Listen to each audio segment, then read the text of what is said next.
ये कैदी रोजाना सिर्फ एक ही काम करता था। वो जानबूझकर जेलर के पास जाता, उसके कमर में लटकती चाबी को बहुत ध्यान से देखता और फिर अपनी कोठी में लौटकर उसके नक्शे को बार बार बनाता। उसे इसमें कोई भी गलती नहीं चलती थी।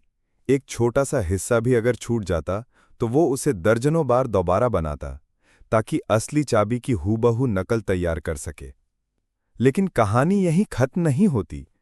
जब जेलर राउंड करके चला जाता तो वो एक तीली जलाकर लॉक के छेद को ध्यान से देखता, फिर सफेद कागज को लॉक पर लगाकर धीरे धीरे रगड़ता, जिससे बाहर का नक्शा बन जाता। फिर वो कागज को मोड़कर ताले के अंदर डालता और लकड़ी की छड़ी से उसे अंदर घुमा घुमाकर ताले के अंदर का आकार भी बना लेता। इसके बाद वो चाबी के नक्शे से उसे मिलाता। पर सिर्फ नक्शा बना लेने से जेल से भागना आसान नहीं था। असली चाबी बनानी भी तो थी। धातु तो जेल में मिलना नामुमकिन था, लेकिन इस तेज दिमाग वाले आदमी, जिसका IQ 150 था, को जल्दी ही तरकीब सूझ गई। उसने लकड़ी से चाबी बनाने की ठानी। उसके साथी उस पर हंसने लगे।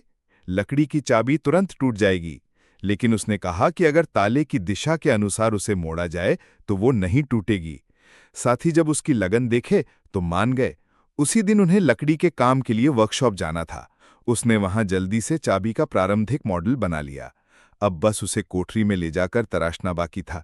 जेलर की नज़र से बचाने के लिए उसने उसे पानी की बोतल में छिपा दिया।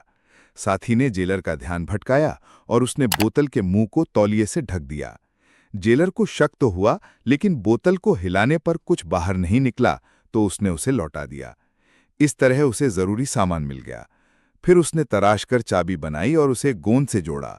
ये गोंद एक बूढ़ा कैदी जो 50 साल से जेल में था, किसी तरह उसे ला कर देता था। अब प्रयोग का वक्त था। उसने चाबी को ताले में घुमाया, अंदर से क्लिक की आवाज आई और दरवाजा खुल गया। उसे पता था कि यह सिर्फ शुरुआत थी। उसे पूरे जेल के सभी ताले खोलने होंगे, इसलिए उसे ऐसी दर्जनों चाबियां बनानी थीं। हर नई चाबी को वो बार बार आजमाता ताकि कोई गड़बड़ी ना रहे। साथियों की मदद से वो हर बार चाबी में बदलाव करता। लेकिन एक बार प्रयोग में एक चाबी ताले में अटक गई और तभी जेलर राउंड पर आ गया। साथी ने उसे पेंचकस फेंक कर दिया। उसने पागलों की तरह लॉक को ठोक पीटकर चाबी को हटाया। उसी वक्त एक मोटा जेलर वहां आ गया, लेकिन थककर ऊपर की सीढ़ियों पर बैठ गया और अंदर नहीं आया। इस तरह वे बाल बाल बचे। इसके बाद उन्होंने चाबी को फिर से सही किया।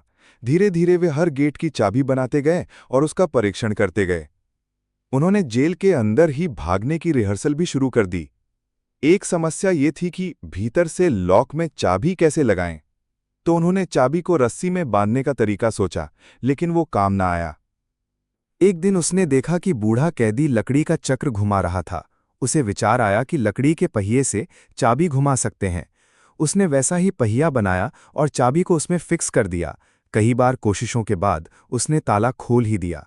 एक बार गड़बड़ हो गई, चाबी गिर गई। तभी जेलर के कदमों की आवाज आने लगी। उसने झट से च्युइंगम चबाकर लकड़ी की छड़ी से चाबी को चिपकाया और खींचने लगा। कई बार कोशिश में चाबी गिरती रही, लेकिन आखिरकार उसने निकाल ही ली। फिर वो अपने बिस्तर में चुपचाप लेट गया। सांसें तेज चल रही थीं। अगले दिन उसने ये खबर साथियों को दी। वे अब बहुत गंभीर हो गए। अब उन्हें जेल से बाहर जाने के रास्तों का नक्शा चाहिए था। इसके लिए उन्होंने एक साथी से अखबार मंगवाया जिसमें शहर का नक्शा था। इसके बदले उसे साबुन और सिगरेट दी। लेकिन एक दिन उसे खबर मिली कि उस साथी को फांसी दे दी गई। उसे पता चल गया कि अब देरी करने का मतलब मौत है। उसे उसी रात भागना था। रात में उसने बिस्तर पर एक पुतला लिटा दिया। जेल में जब संगीत बजा तो उसने दरवाज़ा खोल दिया। साथी मार्क भी आ गया।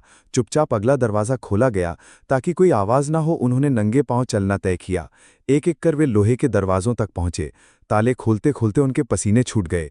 सही चाबी मिलने में कई बार गड़बड़ हुई, लेकिन आखिरकार वे सफल हुए। एक बार तो दरवाज़ा खोलते वक्त आवाज़ आ गई। पास ही जेलर था, तो वे फौरन स्टोर रूम में छिप गए। एक दरवाजे का लॉक खराब था, तो उसने उंगलियों से स्क्रू पकड़े रखा। जेलर धीरे धीरे सीढ़ियों पर चढ़ रहा था और वो पसीने पसीने हो गया। तभी बूढ़ा कैदी मदद को आया। उसने जेलर का ध्यान ऊपर खींच लिया। अब उन्होंने जल्दी से बाहर का दरवाज़ा खोला। अंतिम दरवाज़ा एक लकड़ी का था। सही चाबी नहीं मिली तो मार्क ने हाथों से उसे तोड़ना शुरू कर दिया। आवाज़ से जेलर को शक हो सकता था, लेकिन अब कोई और चारा भी नहीं था।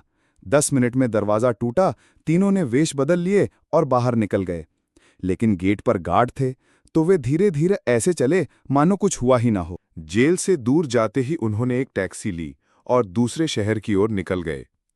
जब जेलर ने अगली सुबह उनकी कोठरी देखी, तो खाली बिस्तर देख बूढ़ा कैदी मुस्कुरा उठा। उसे यकीन नहीं था कि वे सच में सफल होंगे।